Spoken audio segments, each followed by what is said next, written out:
ਅੰਡੋਜ਼ TV Australia ਦੇਖ ਰਹੇ ਦਰਸ਼ਕਾਂ ਦਾ ਪ੍ਰੋਗਰਾਮ ਸੰਵਾਦ ਦੇ ਵਿੱਚ ਸਵਾਗਤ ਹੈ। ਦਰਸ਼ਕੋ, ਹਰ ਇਨਸਾਨ ਦੀ ਇੱਛਾ ਹੁੰਦੀ ਹੈ ਕਿ ਉਹ ਘਰ ਤੋਂ ਬਾਹਰ ਨਿਕਲਿਆ ਤੇ ਸਹੀ ਸਲਾਮਤ ਘਰ ਪਹੁੰਚੇ, ਮਗਰ ਮਾਪਿਆਂ ਦੀ ਵੀ ਇਹੀ ਹੁੰਦੀ ਹੈ ਕਿ ਜਿਹੜਾ ਘਰ ਤੋਂ ਗਿਆ ਉਹ ਸਹੀ ਸਲਾਮਤ ਘਰ ਪਹੁੰਚੇ। ਤੇ ਖਾਸ ਕਰ ਮਾਵਾਂ ਦੀ ਇਹ ਜ਼ਿੰਮੇਵਾਰੀ ਹੋਰ ਵੀ ਵੱਧ ਜਾਂਦੀ ਆ ਕਿ ਜਿਹੜੀਆਂ ਆਪਣੇ ਹੱਥੀਂ ਤਿਆਰ ਕਰਕੇ ਉਹਨਾਂ ਮਾਸੂਮ ਜਿਹੜੇ ਨੇ ਉਹਨਾਂ ਨੂੰ ਸਕੂਲ ਭੇਜਦੀਆਂ ਨੇ ਤੇ ਉਹਨਾਂ ਦੀ ਦਿਲੀ ਇੱਛਾ ਹੁੰਦੀ ਆ ਕਿ ਸਾਡਾ ਬੱਚਾ ਸਹੀ ਸਲਾਮਤ ਇਸੇ ਤਰ੍ਹਾਂ ਦੁਪਹਿਰ ਤੱਕ ਜਾਂ ਸ਼ਾਮ ਤੱਕ ਜਿਹੜਾ ਦੁਪਹਿਰ ਢਲਦੀ ਤੱਕ ਜਿਹੜਾ ਉਹ ਘਰ ਪਹੁੰਚੇ। ਮੈਂ ਗੱਲ ਕਰਨ ਲੱਗਿਆ ਪੰਜਾਬ ਦਾ ਸ਼ਹਿਰ ਹੈ ਸੰਗਰੂਰ ਦੇ ਕੋਲੇ ਕਸਬਾ ਲੌਂਗੋਵਾਲ, ਤੇ ਲੌਂਗੋਵਾਲ ਦੇ ਵਿੱਚ ਇੱਕ ਪਬਲਿਕ ਸਕੂਲ ਆ, ਸਿਮਰਨ ਪਬਲਿਕ ਸਕੂਲ, ਜਿੱਥੇ ਕਿ 15 ਫਰਵਰੀ ਨੂੰ ਸਕੂਲ ਦੀ ਛੁੱਟੀ ਤੋਂ ਬਾਅਦ ਇੱਕ ਵੈਨ ਹੈ ਜਿਹੜੀ ਬੱਚਿਆਂ ਨੂੰ ਲਿਜਾਣ ਦੇ ਲਈ ਸਕੂਲ ਨੇ ਜਿਹੜੀ ਹਾਇਰ ਕੀਤੀ ਹੋਈ ਹੈ। ਉਸ ਵੈਨ ਦੇ ਵਿੱਚ ਬੱਚੇ ਜਿਹੜੇ ਨੇ, ਜਦੋਂ ਕਿ ਇੰਸਟਰਕਸ਼ਨਾਂ ਜਿਹੜੀਆਂ ਹਾਈ ਕੋਰਟ ਦੀਆਂ ਨੇ ਉਹਦੇ ਮੁਤਾਬਕ 4 ਜਾਂ 5 ਬੱਚੇ ਜਿਹੜੇ ਉਹਦੇ 'ਚ ਬੈਠ ਸਕਦੇ, ਉਹਦੇ 'ਚ 12 ਬੱਚੇ ਜਿਹੜੇ ਠੂਸੇ ਹੋਏ ਨੇ, ਯਾਨੀ ਕਿ ਜਿਸ ਤਰ੍ਹਾਂ ਸਲਾਟਰ ਹਾਊਸ 'ਤੇ ਲਿਜਾਣ ਦੇ ਲਈ ਮੁਰਗੇ ਜਿਹੜੇ ਆ ਉਹਨਾਂ ਨੂੰ ਲੱਦਿਆ ਜਾਂਦਾ, ਉਸ ਤਰ੍ਹਾਂ ਬੱਚੇ ਉਹ 'ਚ ਠੂਸੇ ਹੋਏ ਨੇ। ਤੇ ਠੂਸੇ ਹੋਏ ਬੱਚੇ ਜਿਹੜੇ ਨੇ ਉਹ ਜਦੋਂ ਵੈਨ ਜਿਹੜੀ ਆ ਸਕੂਲ ਤੋਂ ਕੁਛ ਹੀ ਦੂਰੀ 'ਤੇ ਪਹੁੰਚਦੀ ਆ ਤਾਂ ਉਸ ਵੇਲੇ ਉਹਨੂੰ ਅੱਗ ਲੱਗ ਜਾਂਦੀ ਹੈ। ਲੱਗੀ ਹੋਈ ਅੱਗ ਦੇ ਵਿੱਚੋਂ 8 ਜਾਨਾਂ ਤਾਂ ਜਿਹੜੀਆਂ ਉਹ ਬਚਾ ਲਈਆਂ ਜਾਂਦੀਆਂ। ਉਹਨਾਂ 'ਚ ਇੱਕ ਲੜਕੀ ਆ 9ਵੀਂ ਕਲਾਸ 'ਚ ਪੜ੍ਹਦੀ ਜਿਹੜੀ ਆ, ਉਹ ਵੀ ਬਹਾਦਰੀ ਦਾ ਸਬੂਤ ਦਿੰਦੀ ਆ, ਤੇ ਘੱਟੋ ਘੱਟ 4 ਬੱਚੇ ਜਿਹੜੇ ਉਹਨਾਂ ਨੂੰ ਬਚਾਉਣ 'ਚ ਉਹ ਕਾਮਯਾਬ ਵੀ ਹੁੰਦੀ ਆ ਤੇ ਖੁਦ ਵੀ ਬਚਦੀ ਆ, ਸ਼ੀਸ਼ਾ ਤੋੜ ਕੇ ਬਾਹਰ ਨਿਕਲਦੀ ਆ। ਲੇਕਿਨ 4 ਮਾਸੂਮ ਜਿੰਦਾਂ ਜਿਨ੍ਹਾਂ ਦੀ ਕਿ ਸ਼ਨਾਖਤ ਹੋਣੀ ਵੀ ਮੌਕੇ 'ਤੇ ਮੁਸ਼ਕਲ ਹੋ ਗਈ, ਤੇ ਮਾਪਿਆਂ ਨੂੰ ਤਾਂਘ ਹੁੰਦੀ ਆ ਕਿ ਚਲੋ ਜੇ ਕੁਛ ਨਹੀਂ ਹੈ ਤੇ ਸਾਡੇ ਜਿਹੜੇ ਮਾਸੂਮ ਸੀ ਇਹਨਾਂ ਦੀ ਕੋਈ ਨਿਸ਼ਾਨੀ ਹੀ ਜਿਹੜੀ ਉਹ ਘਰ ਨੂੰ ਵਾਪਸ ਆ ਜਾਵੇ। ਲੇਕਿਨ ਉਹਨਾਂ ਕੋਲ ਉਹਨਾਂ ਦੇ ਬੈਗ ਜਿਹਦੇ ਵਿੱਚ ਕਿਤਾਬਾਂ ਸੀ, ਜਿਹਦੇ 'ਚ ਉਹਨਾਂ ਦਾ ਟਿਫਨ ਸੀ ਤੇ ਜਿਹਦੇ 'ਚ ਪਾਣੀ ਵਾਲੀ ਬੋਤਲ ਵੀ ਉਹਦੇ ਵਿੱਚ ਸੀ, ਉਹ ਕੁਛ ਵੀ ਉੱਥੋਂ ਬਚਿਆ ਨਹੀਂ, ਸਾਰਾ ਕੁਛ ਹੀ ਸੜ ਕੇ ਰਾਖ ਹੋ ਗਿਆ। ਗਲਤੀਆਂ ਕਿਹਦੀਆਂ ਸੀ?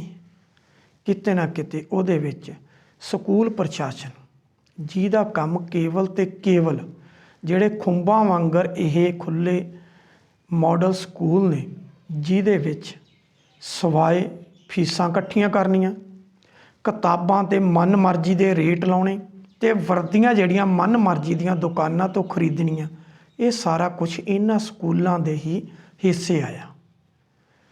ਚਾਹੇ ਉਹ ਸਰਕਾਰ ਹੋਵੇ, ਚਾਹੇ ਪ੍ਰਸ਼ਾਸਨ ਹੋਵੇ, ਚਾਹੇ ਮਾਪੇ ਹੋਣ, ਸਾਰੇ ਮੂਕ ਦਰਸ਼ਕ ਬਣ ਕੇ ਬੈਠੇ ਜਿਹੜੇ ਆ ਉਹ ਦੇਖਦੇ ਰਹਿੰਦੇ ਆ। ਕਿਸੇ ਨੇ ਵੀ ਆਪਣੀ ਜ਼ਿੰਮੇਵਾਰੀ ਨਿਭਾਉਣ ਦੀ ਜਿਹੜੀ ਆ ਉਹ ਕੋਸ਼ਿਸ਼ ਨਹੀਂ ਕੀਤੀ। ਇਹਨਾਂ ਨੂੰ ਐਫੀਲੀਏਸ਼ਨ ਕਿੱਦਾਂ ਮਿਲੀ?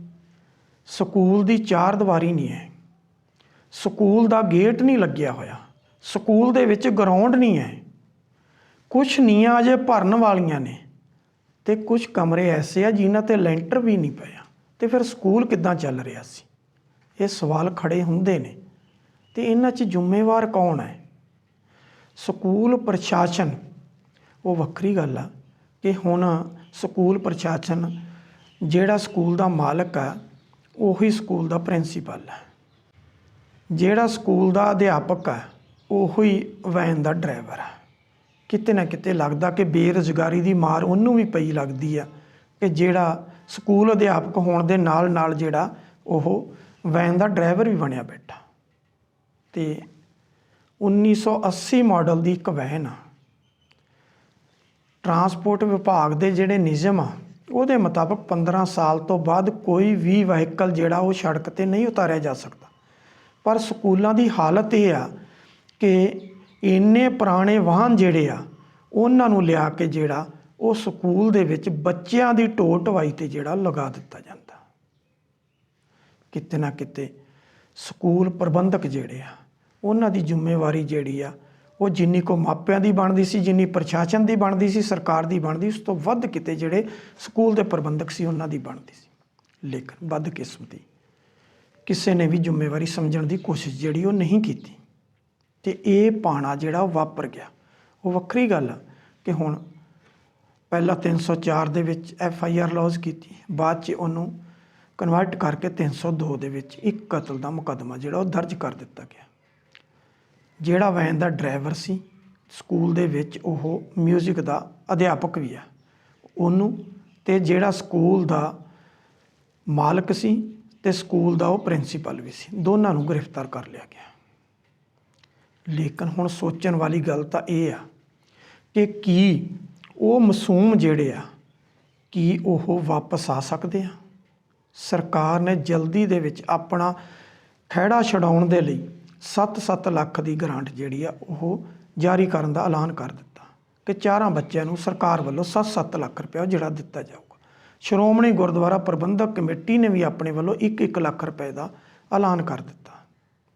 ਹੁਣ ਸੋਚਣਾ ਤੇ ਇਹ ਆ ਕਿ ਕੀ ਇਹ ਪੈਸੇ ਦੇਣ ਦੇ ਨਾਲ ਹੋਰ ਵੀ ਸਮਾਜ ਸੇਵਿਕ ਜਥੇਬੰਦੀਆਂ ਜਿਹੜੀਆਂ ਉਹ ਸਾਹਮਣੇ ਆਉਣਗੀਆਂ, ਉਹ ਵੀ ਦੇਣਗੇ। ਚਲੋ 8 ਨਹੀਂ 10 ਲੱਖ ਹੋ ਜਾਏਗਾ, 10 ਨਹੀਂ 12 ਲੱਖ ਇੱਕ ਪਰਿਵਾਰ ਨੂੰ ਦੇ ਦਿੱਤਾ ਜਾਏਗਾ। ਕੀ ਇਹ ਰਕਮ ਦੇਣ ਦੇ ਨਾਲ ਜਿਹੜੇ ਇਹ ਪਰਿਵਾਰ ਨੇ ਉਹਨਾਂ ਦੇ ਮਾਸੂਮ ਜਿਹੜੇ ਉਹਨਾਂ ਦੇ ਹੱਥਾਂ 'ਚ ਵਾਪਸ ਆ ਜਾਣਗੇ? ਕਿਤੇ ਨਾ ਕਿਤੇ ਇਹਦੇ ਲਈ ਸਾਰੀਆਂ ਹੀ ਧਿਰਾਂ ਜਿਹੜੀਆਂ ਉਹ ਦੋਸ਼ੀ ਨੇ। ਜਦੋਂ ਸਕੂਲ ਪ੍ਰਬੰਧਕ ਆਪਣੀ ਮਨਮਰਜ਼ੀ ਦੀ ਫੀਸ ਲਗਾਉਂਦੇ ਨੇ, ਉਹਦੇ ਵਿਰੁੱਧ ਕਦੀ ਵੀ ਕਿਸੇ ਨੇ ਆਵਾਜ਼ ਉਠਾਉਣ ਦੀ ਕੋਸ਼ਿਸ਼ ਜਿਹੜੀ ਉਹ ਨਹੀਂ ਕੀਤੀ।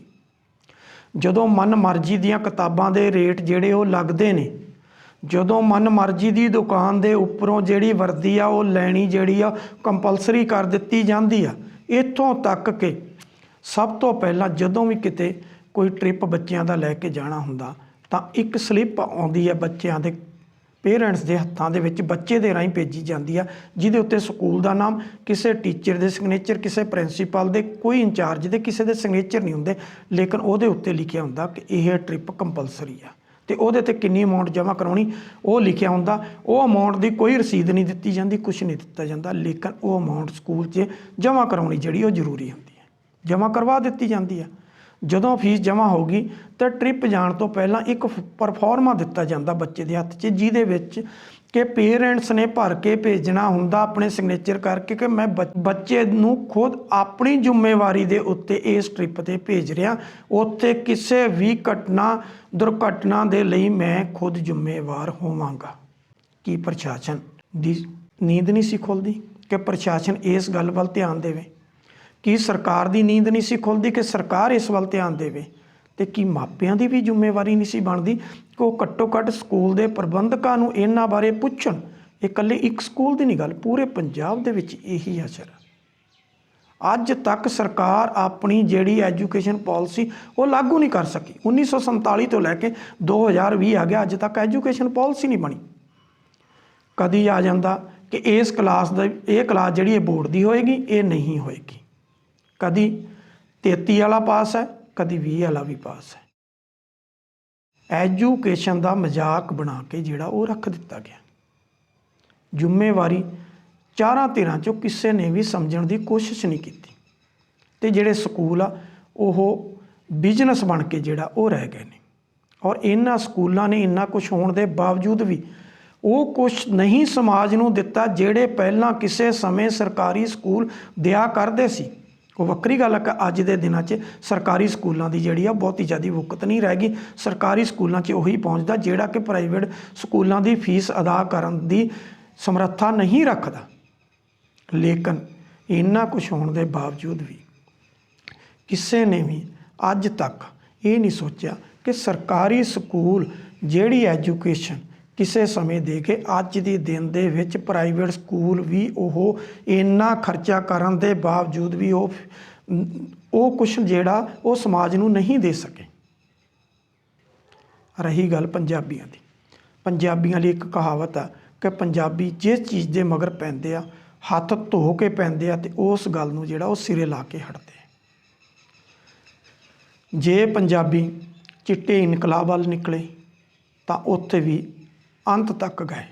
ਜੇ ਉਹ ਕਣਕ ਤੇ ਝੋਨੇ ਦੀ ਫਸਲ ਦੇ ਮਗਰ ਪਏ ਤਾਂ ਉੱਥੇ ਚਾਹੇ ਕਿ ਉਹਨਾਂ ਪੰਜਾਬ ਦੀ ਧਰਤੀ ਦਾ ਪਾਣੀ ਮੁਕਾਤਾ, ਲੇਕਿਨ ਉੱਥੇ ਵੀ ਉਹਨਾਂ ਨੇ ਅੰਤ ਕਰਕੇ ਜਿਹੜਾ ਉਹ ਦਿਖਾਇਆ। ਇਸੇ ਤਰ੍ਹਾਂ ਹੀ ਚਾਹੇ ਉਹ ਕੋਲਡ ਸਟੋਰਾਂ ਦੀ ਗੱਲ ਕਰ ਲਓ ਤੇ ਚਾਹੇ ਮੈਰਿਜ ਪੈਲਸਾਂ ਦੀ ਗੱਲ ਕਰ ਲਓ, ਪੰਜਾਬੀ ਉਹਦੇ 'ਤੇ ਵੀ ਪਿੱਛੇ ਜਿਹੜਾ ਉਹ ਨਹੀਂ ਰਹੇ। ਉਹਦੇ 'ਤੇ ਵੀ ਅੰਤ ਕਰਕੇ ਹੀ ਹਟੇ।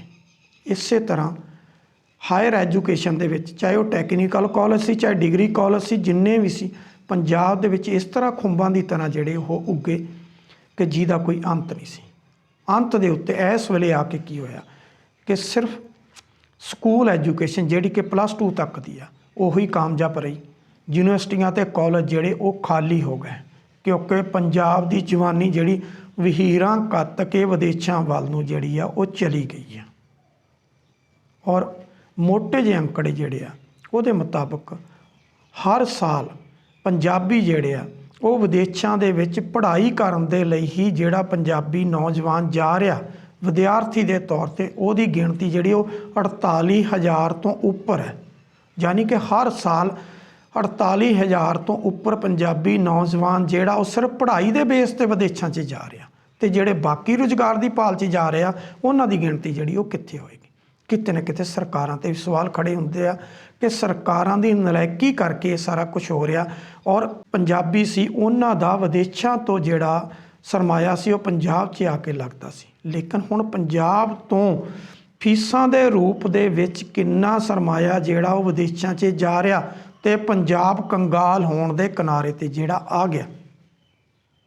ਕੇਵਲ ਅਤੇ ਕੇਵਲ +2 ਤੱਕ ਦੀ ਜਿਹੜੀ ਐਜੂਕੇਸ਼ਨ ਬਚੀ ਆ ਉਹਦੇ ਵਿੱਚ ਵੀ ਜਿਹੜੇ ਮਾਡਲ ਸਕੂਲ ਖੋਲ੍ਹੇ ਨੇ, ਚਾਹੇ ਉਹ CBSE ਪੈਟਰਨ 'ਤੇ ਹੋਣ, ਚਾਹੇ ICSE ਪੈਟਰਨ 'ਤੇ ਹੋਣ, ਅਤੇ ਚਾਹੇ ਉਹ ਸਟੇਟ ਬੋਰਡ ਦੇ ਨਾਲ ਸੰਬੰਧਿਤ ਹੋਣ, ਸਾਰਿਆਂ ਦੇ ਵਿੱਚ ਹੀ ਰੱਜ ਕੇ ਲੁੱਟ ਜਿਹੜੀ ਉਹ ਮੱਚੀ ਹੋਈ ਆ। ਵੱਧ ਤੋਂ ਵੱਧ ਨੰਬਰ ਲੈਣ ਦੀ ਆ, ਨੰਬਰ ਲੈ ਕੇ ਅਤੇ ਆਈਲੈਟਸ ਕਰਕੇ ਕਿਤੇ ਨਾ ਕਿਤੇ ਵਿਦੇਸ਼ ਵਸਣ ਦੀ ਜਿਹੜੀ ਨੀਤੀ ਆ ਉਹਦੇ ਵਿੱਚ ਜਿਹੜੇ ਆ ਉਹ ਪੰਜਾਬੀ ਜਿਹੜੇ ਆ ਉਹਨਾਂ ਦੀ ਰੱਜ ਕੇ ਜਿਹੜੀ ਆ ਉਹ ਲੁੱਟ ਜਿਹੜੀ ਆ ਉਹ ਹੋ ਰਹੀ ਆ। ਸਾਰੇ ਦੀਆਂ ਸਾਰੀਆਂ ਸੰਬੰਧਿਤ ਧਿਰਾਂ ਜਿਹੜੀਆਂ ਉਹਦੇ ਲਈ ਜ਼ਿੰਮੇਵਾਰ ਨੇ।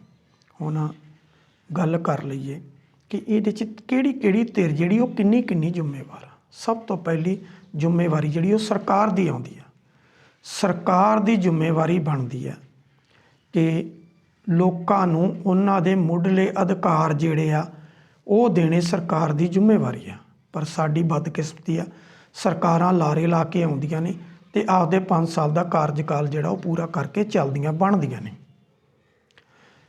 ਕੀ ਸਰਕਾਰ ਦੀ ਜ਼ਿੰਮੇਵਾਰੀ ਨਹੀਂ ਬਣਦੀ ਕਿ ਖੁੰਬਾਂ ਵਾਂਗਰ ਖੁੱਲ੍ਹ ਰਹੇ ਸਕੂਲਾਂ ਦੀ ਜਗ੍ਹਾ ਦੇ ਉੱਤੇ ਹਰ ਮੁਹੱਲੇ ਦੇ ਵਿੱਚ, ਹਰ ਕਲੋਨੀ ਦੇ ਵਿੱਚ ਇੱਦਾਂ ਦੇ ਸਕੂਲ ਖੁੱਲ੍ਹਦੇ ਕਿ ਜਿੱਥੇ ਲੋਕਾਂ ਨੂੰ ਟਰਾਂਸਪੋਰਟ ਦੀ ਜ਼ਰੂਰਤ ਹੀ ਨਾ ਪੈਂਦੀ, ਅਤੇ ਉਸ ਏਰੀਏ ਦੇ ਲਈ ਉਹ ਸੰਬੰਧਿਤ ਸਕੂਲ ਹੁੰਦਾ, ਚਾਹੇ ਉਹ ਸਰਕਾਰੀ ਸਕੂਲ ਹੋਵੇ ਅਤੇ ਚਾਹੇ ਉਹ ਮਾਡਲ ਸਕੂਲ ਹੋਵੇ। ਉਹਦੇ ਲਈ ਇੱਕ ਹੁੰਦਾ ਕਿ ਇਹਨਾਂ ਦੇ ਬੱਚੇ ਜਿਹੜੇ ਇਸ ਏਰੀਏ ਦੇ, ਇਹਨਾਂ ਨੂੰ ਟਰਾਂਸਪੋਰਟ ਦੀ ਜ਼ਰੂਰਤ ਨਾ ਪਵੇ, ਇਸ ਕਰਕੇ ਇੱਥੇ ਹੀ ਸਿੱਖਿਆ ਗ੍ਰਹਿਣ ਕਰਨਗੇ। ਕੀ ਇਹ ਸਰਕਾਰ ਦੀ ਜ਼ਿੰਮੇਵਾਰੀ ਨਹੀਂ ਸੀ? ਪਰ ਸਰਕਾਰ ਦੀ ਨੀਂਦ ਨਹੀਂ ਖੁੱਲ੍ਹੀ। ਹਾਂ, ਸਰਕਾਰ ਦੀ ਨੀਂਦ ਹੁਣ ਜ਼ਰੂਰ ਖੁੱਲ੍ਹੀ ਜਿਸ ਵੇਲੇ 15 ਤਰੀਕ ਨੂੰ ਇਹ ਇੰਸੀਡੈਂਟ ਹੋਇਆ। ਅੱਗੇ 16 ਤਰੀਕ ਨੂੰ ਐਤਵਾਰ ਆ ਗਿਆ।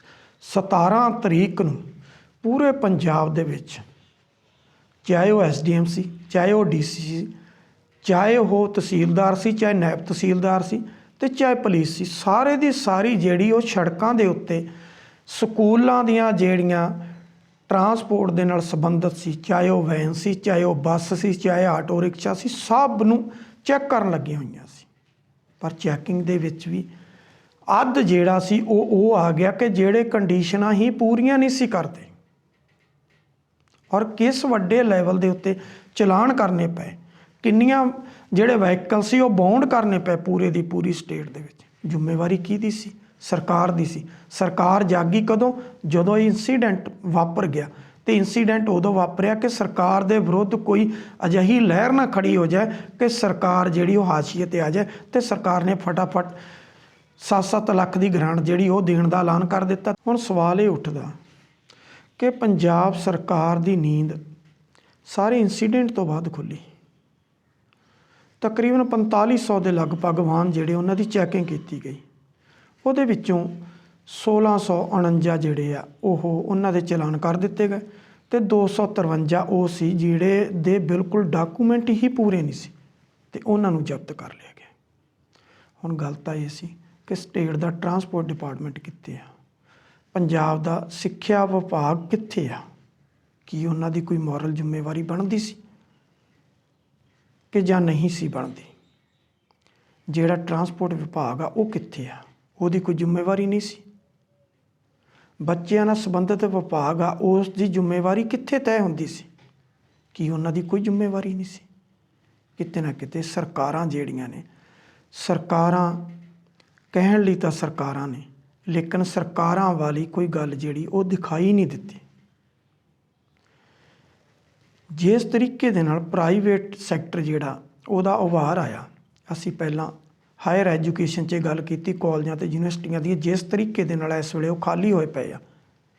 ਸਕੂਲ ਜਿਹੜੇ ਆ ਉਹ ਕਿਸ ਤਾਦਾਦ ਦੇ ਵਿੱਚ ਜਿਹੜੇ ਵਧੇ, ਕਿਉਂਕਿ ਸਕੂਲਾਂ ਵਾਲਿਆਂ ਨੂੰ ਇੱਕ ਪਤਾ ਲੱਗ ਗਿਆ ਸੀ ਕਿ ਪੰਜਾਬ ਦਾ ਹਰ ਨੌਜਵਾਨ ਜਿਹੜਾ ਉਹ ਵਿਦੇਸ਼ ਜਾ ਕੇ ਵਸਣ ਦੀ ਤਾਂਘ ਦੇ ਵਿੱਚ ਬੈਠਾ, ਅਤੇ ਫਟਾਫਟ ਉੱਧਰੋਂ ਰੁਝਾਨ ਘਟਾ ਕੇ ਸਕੂਲਾਂ ਵੱਲ ਨੂੰ ਰੁਝਾਨ ਜਿਹੜਾ ਵੱਧ ਗਿਆ, ਤਾਂ ਕਿ ਹਰ ਬੱਚਾ ਜਿਹੜਾ ਉਹ +2 ਦੀ ਐਜੂਕੇਸ਼ਨ ਲੈ ਕੇ ਹੀ ਇੱਥੋਂ ਨਿਕਲੇਗਾ ਅਤੇ ਇਹਦੇ ਵਿੱਚ ਹੀ ਵੱਧ ਕਮਾਈ ਹੋ ਸਕਦੀ ਆ।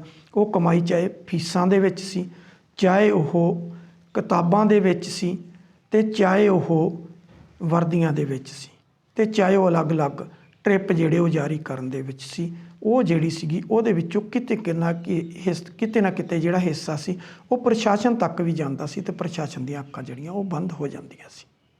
ਲੇਕਿਨ ਸਰਕਾਰ ਆਪਣੀ ਜ਼ਿੰਮੇਵਾਰੀਆਂ ਤੋਂ ਭੱਜੀ। ਸਰਕਾਰ ਨੇ ਚਲਾਨ ਕਰ ਦਿੱਤੇ ਕਿੰਨੇ ਕੁ ਦਿਨ, 1-2 ਦਿਨ ਦੇ। ਇਨਕੁਆਰੀ ਬਿਠਾਈ, ਇਨਕੁਆਰੀ ਡਿਪਟੀ ਕਮਿਸ਼ਨਰ ਸੰਗਰੂਰ ਦੇ ਅੰਡਰ ਬਿਠਾਈ। ਇਨਕੁਆਰੀ ਤੋਂ ਬਾਅਦ ਕੀ ਹੋਏਗਾ? ਮਸਲਾ ਨਿਪਟ ਜਾਏਗਾ, ਵੱਧ ਤੋਂ ਵੱਧ ਸਕੂਲ ਬੰਦ ਹੋ ਜਾਏਗਾ। ਪਰ ਕੀ ਉਹ ਮਾਸੂਮ ਜਿਹੜੇ ਉਹ ਵਾਪਸ ਆਉਣਗੇ? ਹੁਣ ਇੱਥੋਂ ਤੱਕ ਕੀਤਾ, ਜਿਹੜੇ ਉੱਥੇ ਉਹ ਸਕੂਲ ਦੇ ਬੱਚੇ ਸੀ ਉਹਨਾਂ ਨੂੰ ਬਾਕੀ ਦੇ ਸਰਕਾਰੀ ਸਕੂਲਾਂ 'ਚ ਸ਼ਿਫਟ ਕਰਨ ਦੀ ਜਿਹੜੀ ਆ ਉਹ ਕਾਰਵਾਈ ਸ਼ੁਰੂ ਕਰ ਦਿੱਤੀ ਗਈ ਆ, ਤਾਂ ਕਿ ਬੱਚਿਆਂ ਦਾ ਸਾਲ ਜਿਹੜਾ ਉਹ ਖਰਾਬ ਨਾ ਹੋਵੇ। ਹੁਣ ਡਿਪਟੀ ਕਮਿਸ਼ਨਰ ਦੀ ਰਿਪੋਰਟ ਤੋਂ ਬਾਅਦ ਸਕੂਲ ਦੀ ਐਪਲੀਕੇਸ਼ਨ ਵੀ ਕੈਂਸਲ ਹੋ ਜਾਏਗੀ, ਸਕੂਲ ਨੂੰ ਲੌਕ ਵੀ ਲੱਗ ਜਾਏਗਾ। ਲੇਕਿਨ ਮਾਸੂਮ ਜਿੰਦਾਂ ਜਿਹੜੀਆਂ ਕੀ ਉਹ ਵਾਪਸ ਆਉਣਗੀਆਂ? ਕੀ ਉਹ ਮਾਪਿਆਂ ਦਾ ਘਰ ਜਿਹੜਾ ਉਹਨਾਂ ਖੁਸ਼ੀਆਂ ਨਾਲ ਦੁਬਾਰਾ ਭਰ ਸਕੇਗਾ? ਕਿਤੇ ਨਾ ਕਿਤੇ ਇਹ ਸਵਾਲ ਜਿਹੜੇ ਸਰਕਾਰ ਦੇ ਅੱਗੇ ਅਜੇ ਵੀ ਖੜੇ ਨੇ। ਹਾਂ, ਇੰਨਾ ਜ਼ਰੂਰ ਆ ਕਿ ਸਰਕਾਰ ਨੇ ਆਪਣੀ ਵਾਹ ਕਰਨ ਦੇ ਲਈ, ਜਿਸ ਲੜਕੀ ਨੇ ਉਹ ਸ਼ੀਸ਼ਾ ਤੋੜ ਕੇ 9ਵੀਂ 'ਚ ਪੜ੍ਹਦੀ ਲੜਕੀ ਹੈ, ਜਿਸ ਨੇ ਸ਼ੀਸ਼ਾ ਤੋੜ ਕੇ ਆਪਣੀ ਜਾਨ ਬਚਾਈ ਅਤੇ ਨਾਲ 4 ਹੋਰ ਬੱਚਿਆਂ ਦੀ ਵੀ ਬਚਾਈ, ਉਹਨੂੰ ਬਹਾਦਰੀ ਪੁਰਸਕਾਰ ਜਿਹੜਾ ਉਹ 15 ਅਗਸਤ ਨੂੰ ਦੇਣ ਦਾ ਐਲਾਨ ਕਰ ਦਿੱਤਾ, ਅਤੇ ਨਾਲ ਹੀ ਕਿਹਾ ਕਿ ਉਹਦੀ ਸਾਰੀ ਪੜ੍ਹਾਈ ਦਾ ਖਰਚ ਜਿਹੜਾ ਉਹ ਪੰਜਾਬ ਸਰਕਾਰ ਦੇਵੇਗੀ। ਕਿ ਉਸ ਲੜਕੀ ਨੂੰ ਬਹਾਦਰੀ ਪੁਰਸਕਾਰ ਦੇਣਾ ਅਤੇ ਉਹਦੀ ਪੜ੍ਹਾਈ ਦਾ ਖਰਚ ਦੇਣ ਦੇ ਨਾਲ ਮਸਲੇ ਸ਼ਾਂਤ ਹੋ ਜਾਣਗੇ? ਕੀ ਜਿਹੜੀਆਂ ਟਰਾਂਸਪੋਰਟ ਵਿਭਾਗ ਵੱਲੋਂ ਇਹਨਾਂ ਨੂੰ ਇੰਸਟਰਕਸ਼ਨਾਂ ਨੇ, ਹਾਈ ਕੋਰਟ ਦੀਆਂ ਡਾਇਰੈਕਸ਼ਨਾਂ ਦੇ ਬਾਅਦ CCTV ਕੈਮਰਾ ਲੱਗਾ ਹੋਣਾ ਚਾਹੀਦਾ ਹਰ ਬੱਸ ਦੇ ਵਿੱਚ, ਫਸਟ ਏਡ ਕਿੱਟ ਚਾਹੀਦੀ ਆ, ਇੱਕ ਜਿਹੜੀ ਗਿਣਤੀ ਸੀਮਤ ਕੀਤੀ ਗਈ ਆ ਕਿ ਆਟੋ ਦੇ ਵਿੱਚ ਕਿੰਨੇ ਬੱਚੇ ਬੈਠ ਸਕਦੇ ਆ, ਵੈਨ ਦੇ ਵਿੱਚ ਕਿੰਨੇ ਬੈਠ ਸਕਦੇ ਆ, ਬੱਸ 'ਚ ਕਿੰਨੇ ਬੈਠ ਸਕਦੇ ਆ, ਕੀ ਉਸ ਮਾਪਦੰਡਾਂ 'ਤੇ ਇਹ ਟਰਾਂਸਪੋਰਟ ਵਿਭਾਗ ਜਿਹੜਾ ਇਹਨਾਂ ਸਕੂਲਾਂ ਨੂੰ ਪੂਰਾ ਉਤਰਨ ਦੇ ਲਈ ਸਹਿਮਤ ਕਰੇਗਾ, ਕਿ ਜਾਂ ਇਸੇ ਤਰ੍ਹਾਂ ਹੀ ਸਾਰਾ ਕੁਝ ਚੱਲਦਾ ਰਹੇਗਾ? ਕਿਤੇ ਨਾ ਕਿਤੇ ਇਹ ਸਵਾਲ ਜਿਹੜੇ ਨੇ ਇਹ ਸਟੇਟ ਦੇ ਉੱਪਰ ਜਿਹੜੇ ਉਹ ਖੜੇ ਨੇ। ਇਸ ਤੋਂ ਬਾਅਦ ਅਗਲੀ ਜ਼ਿੰਮੇਵਾਰੀ ਜਿਹੜੀ ਆਉਂਦੀ ਆ ਉਹ ਕਿਤੇ ਨਾ ਕਿਤੇ ਲੋਕਲ ਪ੍ਰਸ਼ਾਸਨ ਦੀ ਆਉਂਦੀ ਆ। ਪ੍ਰਸ਼ਾਸਨ ਦੇ ਵਿੱਚ ਡਿਪਟੀ ਕਮਿਸ਼ਨਰ ਬੈਠਾ, ਉੱਥੇ SDM ਬੈਠਾ, ਤਹਿਸੀਲਦਾਰ ਬੈਠਾ, ਨਾਇਬ ਤਹਿਸੀਲਦਾਰ ਬੈਠਾ, ਉੱਥੇ ਜ਼ਿਲ੍ਹਾ ਸਿੱਖਿਆ ਅਫਸਰ ਵੀ ਬੈਠਾ, ਉਹਦੇ ਨਾਲ ਉਹਦਾ ਅਮਲਾ ਫੈਲਾ ਬੈਠਾ, ਜਿਹਦੀ ਜ਼ਿੰਮੇਵਾਰੀ ਆ ਕਿ ਸਕੂਲ ਭਾਵੇਂ ਕਿਸੇ ਵੀ ਬੋਰਡ ਨਾਲ ਸੰਬੰਧਿਤ ਹੋਵੇ ਉਹ ਜ਼ਿਲ੍ਹਾ ਸਿੱਖਿਆ ਅਫਸਰ ਦੇ ਅੰਡਰ ਹੀ ਆਉਣਗੇ। ਉਹਨਾਂ ਦੀ ਜ਼ਿੰਮੇਵਾਰੀ ਬਣਦੀ। ਕੀ ਉਹਨਾਂ ਨੇ ਕਦੀ ਸਮਾਂ ਰਹਿੰਦਿਆਂ ਇਹਨਾਂ ਪ੍ਰਾਈਵੇਟ ਸਕੂਲਾਂ ਨੂੰ ਚੈੱਕ ਕੀਤਾ ਕਿ ਕੀ ਉਹਨਾਂ ਦਾ ਜਿਹੜੇ ਸਰਕਾਰੀ ਮਾਪਦੰਡ ਨੇ ਉਹਨਾਂ ਦੇ ਉੱਪਰ ਉਹ ਸਕੂਲ ਪੂਰੇ ਉਤਰ ਰਹੇ ਨੇ? ਕਦੀ ਸ਼ਾਇਦ ਨਹੀਂ ਚੈੱਕ ਕੀਤਾ, ਜਿਹਦਾ ਕਰਕੇ ਇਹ ਨੌਬਤ ਆਈ। ਜਿੱਥੇ ਸਰਕਾਰ ਦੀ ਜ਼ਿੰਮੇਵਾਰੀ ਬਣਦੀ ਆ ਉੱਥੇ ਲੋਕਲ ਜਿਹੜਾ ਪ੍ਰਸ਼ਾਸਨ ਉਸ ਦੀ ਵੀ ਇਹ ਜ਼ਿੰਮੇਵਾਰੀ ਬਣਦੀ ਸੀ ਕਿ ਉਹ ਰਹਿੰਦੇ ਸਮੇਂ ਇਹਨਾਂ ਨੂੰ ਚੈੱਕ ਕਰਦਾ।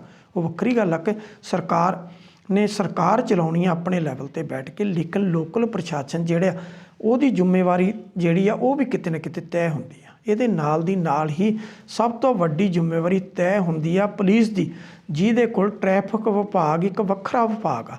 ਕੀ ਟ੍ਰੈਫਿਕ ਪੁਲਿਸ ਨੇ ਕਦੀ ਇਹਨਾਂ ਬੱਸਾਂ ਨੂੰ ਅੱਜ ਤੱਕ ਰੋਕ ਕੇ ਚੈੱਕ ਕੀਤਾ? ਕੀ ਉਹਨਾਂ ਨੇ ਆਟੋ ਨੂੰ ਕੀਤਾ? ਆਟੋ 'ਚ ਕਿਸ ਤਰ੍ਹਾਂ ਤੁੰਨ ਕੇ ਬੱਚਿਆਂ ਨੂੰ ਚੜ੍ਹਾਇਆ ਜਾਂਦਾ, ਕਿਸ ਤਰ੍ਹਾਂ ਗਲੀਆਂ ਦੇ ਵਿੱਚ ਜਿਹੜੇ ਆ ਆਟੋ ਘੁੰਮਦੇ ਨੇ, ਵੈਨਾਂ ਘੁੰਮਦੀਆਂ ਨੇ, ਕਿਸ ਤਰੀਕੇ ਦੇ ਨਾਲ ਉਹਦੇ ਵਿੱਚ ਇਹਨਾਂ ਬੱਚਿਆਂ ਦੀ ਢੋਅ ਢੁਆਈ ਕੀਤੀ ਜਾਂਦੀ। ਕੀ ਕਦੀ ਪ੍ਰਸ਼ਾਸਨ ਤੇ ਪੁਲਿਸ ਦੇ ਅਧਿਕਾਰੀ ਜਿਹੜੇ ਕਿ ਟ੍ਰੈਫਿਕ ਪੁਲਿਸ ਦੇ ਨਾਲ ਸੰਬੰਧਿਤ ਨੇ, ਕੀ ਉਹਨਾਂ ਨੇ ਕਦੀ ਆਪਣੀ ਜ਼ਿੰਮੇਵਾਰੀ ਜਿਹੜੀ ਆ ਉਹ ਨਿਭਾਉਣ ਦੀ ਕੋਸ਼ਿਸ਼ ਕੀਤੀ ਆ? ਸ਼ਾਇਦ ਕਦੀ ਵੀ ਨਹੀਂ ਕੀਤੀ। ਇਹਦੇ ਨਾਲ ਹੀ ਤੀਸਰੇ ਨੰਬਰ ਦੇ ਉੱਤੇ ਜਿਹੜਾ ਉਹ ਸਕੂਲ ਪ੍ਰਸ਼ਾਸਨ ਆਉਂਦਾ। ਉਹਨਾਂ ਨੇ ਸਕੂਲ ਚਲਾਉਣਾ, ਸਕੂਲ ਦੀ ਮੈਨੇਜਮੈਂਟ ਆ, ਚਾਹੇ ਉਹਦਾ ਇਕੱਲਾ ਹੀ ਮਾਲਕ ਹੋਵੇ, ਚਾਹੇ ਉਹਦੇ ਕਈ ਹਿੱਸੇਦਾਰ ਹੋਣ। ਕਦੀ ਉਹਨਾਂ ਨੇ ਆਪਣੀਆਂ ਜ਼ਿੰਮੇਵਾਰੀਆਂ ਤੈਅ ਕੀਤੀਆਂ ਕਿ ਉਹਨਾਂ ਨੇ ਜਿਹੜਾ ਸਟਾਫ ਰੱਖਿਆ, ਸਟਾਫ ਦੀ ਕੀ ਜ਼ਿੰਮੇਵਾਰੀ ਆ? ਸਟਾਫ ਤੋਂ ਇਲਾਵਾ ਜਿਹੜਾ ਬਾਕੀ ਟਰਾਂਸਪੋਰਟ ਦੇ ਵਿੱਚ ਉਹਨਾਂ ਨੇ ਕਰਮਚਾਰੀ ਲਾਏ ਨੇ, ਉਹਨਾਂ ਦੀ ਕੀ ਜ਼ਿੰਮੇਵਾਰੀ ਆ? ਕੀ ਉਹਦੇ 'ਚ ਸੰਬੰਧਿਤ ਕੰਡਕਟਰ ਹੈ? ਜੇ ਲੜਕੀਆਂ ਹੀ ਇਕੱਲੀਆਂ ਬੱਸ 'ਚ ਨੇ, ਕੀ ਉਹਦੇ 'ਚ ਇੱਕ ਲੇਡੀਜ਼ ਮੇਡ ਜਿਹੜੀ ਆ ਉਹ ਨਾਲ ਹੈ? ਯਾਨੀ ਕਿ ਜੇਕਰ ਬੱਸ ਦੇ ਵਿੱਚ ਇਕੱਲੀਆਂ ਹੀ ਲੜਕੀਆਂ ਨੇ ਤੇ ਉਹਦੇ ਨਾਲ ਇੱਕ ਲੇਡੀਜ਼ ਮੇਡ ਜਿਹੜੀ ਆ ਉਹ ਜ਼ਰੂਰੀ ਆ। ਕੀ ਉਹ ਕਦੀ ਜ਼ਿੰਮੇਵਾਰੀ ਜਿਹੜੀ ਆ ਸਕੂਲ ਪ੍ਰਬੰਧਕਾਂ ਨੇ ਸਮਝੀ ਆ? ਸ਼ਾਇਦ ਕਦੀ ਵੀ ਨਹੀਂ ਸਮਝੀ। ਇਸ ਦੇ ਨਾਲ ਹੀ ਜਿਹੜੀ ਜ਼ਿੰਮੇਵਾਰੀ ਬਣਦੀ ਆ ਉਹ ਮਾਪਿਆਂ ਦੀ ਬਣਦੀ ਆ ਕਿ ਮਾਪੇ ਇਹ ਚੈੱਕ ਕਰਨ ਕਿ ਉਹਨਾਂ ਦਾ ਬੱਚਾ ਜਿਸ ਵੈਨ ਦੇ ਵਿੱਚ ਬੈਠ ਰਿਹਾ, ਜਿਸ ਬੱਸ 'ਚ ਬੈਠ ਰਿਹਾ, ਜਿਸ ਆਟੋ 'ਚ ਬੈਠ ਰਿਹਾ, ਕੀ ਉਹਦੇ 'ਚ ਸਹੂਲਤਾਂ ਪੂਰੀਆਂ ਨੇ ਕਿ ਜਾਂ ਉਹਨੂੰ ਮੁਰਗਿਆਂ ਦੀ ਤਰ੍ਹਾਂ ਠੂਸ ਕੇ ਉਹਨਾਂ ਵੈਨਾਂ ਦੇ ਵਿੱਚ ਚੜ੍ਹਾਇਆ ਜਾ ਰਿਹਾ। ਇਹ ਮਾਪਿਆਂ ਦੀ ਜ਼ਿੰਮੇਵਾਰੀ। ਕੀ ਮਾਪਿਆਂ ਨੇ ਚੈੱਕ ਕੀਤਾ ਕੁਝ ਫਸਟ ਏਡ ਬਾਕਸ ਹੈਗਾ? ਕੀ ਉਸ ਬੱਸ 'ਚ CCTV ਕੈਮਰੇ ਹੈਗੇ? ਕੀ ਕੋਈ ਐਮਰਜੈਂਸੀ ਖਿੜਕੀ ਹੈਗੀ? ਜਿਸ ਤਰੀਕੇ ਨਾਲ ਇਸ ਵੈਨ 'ਚ ਹੋਇਆ ਕਿ ਵੈਨ ਦੀਆਂ ਖਿੜਕੀਆਂ ਨਹੀਂ ਖੁੱਲੀਆਂ, ਅਖੀਰ ਸ਼ੀਸ਼ਾ ਤੋੜਿਆ, ਉਹ ਵੀ ਇੱਕ ਬਹਾਦਰ ਲੜਕੀ ਨਿਕਲੀ। ਸਲਾਮ ਆ ਉਸ ਧੀ ਨੂੰ ਜਿਹਨੇ ਕਿ ਉਹ ਸ਼ੀਸ਼ਾ ਤੋੜ ਕੇ ਬਾਹਰ ਨਿਕਲਣ 'ਚ ਦੀ ਦਲੇਰੀ ਜਿਹੜੀ ਉਹ ਦਿਖਾਈ ਆ। ਕੀ ਇਹ ਮਾਪਿਆਂ ਦੀ ਜ਼ਿੰਮੇਵਾਰੀ ਨਹੀਂ ਬਣਦੀ? ਹੁਣ ਅੱਜ ਸਵਾਲ ਖੜਾ ਇਹੀ ਹੁੰਦਾ ਕਿ ਇਹ ਸਕੂਲ ਵੈਨ ਹਾਦਸੇ ਦੇ ਲਈ ਜ਼ਿੰਮੇਵਾਰ ਕੌਣ ਆ? ਕੀ ਸਰਕਾਰ ਜ਼ਿੰਮੇਵਾਰ ਆ? ਕੀ ਉੱਥੋਂ ਦਾ ਲੋਕਲ ਪ੍ਰਸ਼ਾਸਨ ਜਿਹੜਾ ਉਹ ਜ਼ਿੰਮੇਵਾਰ ਆ? ਸਕੂਲ ਦੇ ਪ੍ਰਬੰਧਕ ਜ਼ਿੰਮੇਵਾਰ ਨੇ ਜਾਂ ਬੱਚਿਆਂ ਦੇ ਮਾਪੇ ਜ਼ਿੰਮੇਵਾਰ ਨੇ? ਕਿਤੇ ਨਾ ਕਿਤੇ ਜ਼ਿੰਮੇਵਾਰੀ ਤੇ ਚਾਰਾਂ ਦੀ ਹੀ ਤੈਅ ਹੁੰਦੀ ਆ। ਉਹ ਵੱਖਰੀ ਗੱਲ ਆ ਕਿ ਜਿਹੜੇ ਸਰਕਮਸਟਾਂਸਿਸ ਬਣਦੇ ਨੇ ਉਹਦੇ ਵਿੱਚ ਕੀ ਹਾਲਾਤ ਉਸ ਵੇਲੇ ਦੇ ਬਣਦੇ ਨੇ, ਉਹਦੇ ਲਈ ਕਿਹਨੂੰ ਜ਼ਿੰਮੇਵਾਰ ਠਹਿਰਾਇਆ ਜਾਂਦਾ, ਕਿਹਨੂੰ ਨਹੀਂ ਠਹਿਰਾਇਆ ਜਾਂਦਾ। ਲੇਕਿਨ ਕੁੱਲ ਬਣਾ ਕੇ ਜਿਹੜੀ ਜ਼ਿੰਮੇਵਾਰੀ ਆ ਉਹ ਇਹਨਾਂ ਚਾਰਾਂ ਧਿਰਾਂ ਦੀ ਹੀ ਬਣਦੀ ਆ। ਲੇਕਿਨ ਬਦਕਿਸਮਤੀ ਕਿ ਅਸੀਂ ਆਪਣੀ ਬੱਲੇ ਵੱਲ ਪੈ ਗਏ, ਚਾਹੇ ਉਹ 'ਚ ਸਰਕਾਰ ਸੀ, ਚਾਹੇ ਉਹ 'ਚ ਪ੍ਰਸ਼ਾਸਨ ਸੀ, ਤੇ ਚਾਹੇ ਉਹ 'ਚ ਸਕੂਲ ਪ੍ਰਬੰਧਕ ਸੀ, ਤੇ ਚਾਹੇ ਉਹਦੇ ਵਿੱਚ ਮਾਪੇ ਸੀ। ਕਿਸੇ ਨੇ ਵੀ ਆਪਣੀਆਂ ਜ਼ਿੰਮੇਵਾਰੀਆਂ ਜਿਹੜੀਆਂ ਉਹ ਤੈਅ ਕਰਨ ਦੀ ਕੋਸ਼ਿਸ਼ ਨਹੀਂ ਕੀਤੀ। ਜੇ ਰਹਿੰਦੇ ਸਮੇਂ ਜ਼ਿੰਮੇਵਾਰੀਆਂ ਤੈਅ ਕੀਤੀਆਂ ਹੁੰਦੀਆਂ ਤੇ ਜੋ ਇਹ ਭਾਣਾ ਵਾਪਰਿਆ ਸ਼ਾਇਦ ਇਹ ਨਾ ਵਾਪਰਦਾ, ਤੇ ਇਹਦੇ ਨਾ ਹੀ ਇੱਥੋਂ ਨਿਰਾਸ਼ ਹੋ ਕੇ ਇੱਥੋਂ ਦੇ ਸਿਸਟਮ ਤੋਂ ਨੌਜਵਾਨ ਜਿਹੜੇ ਸੀਗੇ ਉਹ ਵਿਦੇਸ਼ਾਂ ਵੱਲ ਨੂੰ ਭੱਜਣ ਦਾ ਕਾਰਨ ਵੀ ਇੱਥੋਂ ਦਾ ਸਿਸਟਮ ਆ। ਇੱਥੇ ਸਿਸਟਮ ਨਹੀਂ, ਜਿੱਥੇ ਸਿਸਟਮ ਕੰਮ ਨਹੀਂ ਕਰਦਾ ਉੱਥੇ ਨਿਰਾਸ਼ਤਾ ਆਉਣੀ ਜਿਹੜੀ ਸੁਭਾਵਿਕ ਹੀ ਆ। ਸੋ ਦਰਸ਼ਕੋ, ਅੱਜ ਲਈ ਇੰਨਾ ਹੀ। ਅਗਲੀ ਵਾਰ ਕਿਸੇ ਨਵੇਂ ਮੁੱਦੇ ਨੂੰ ਲੈ ਕੇ ਫਿਰ ਤੁਹਾਡੇ ਰੂਬਰੂ ਹੋਵਾਂਗੇ। ਹੁਣ ਮੈਨੂੰ ਦਿਓ ਇਜਾਜ਼ਤ। ਸਤਿ ਸ਼੍ਰੀ ਅਕਾਲ।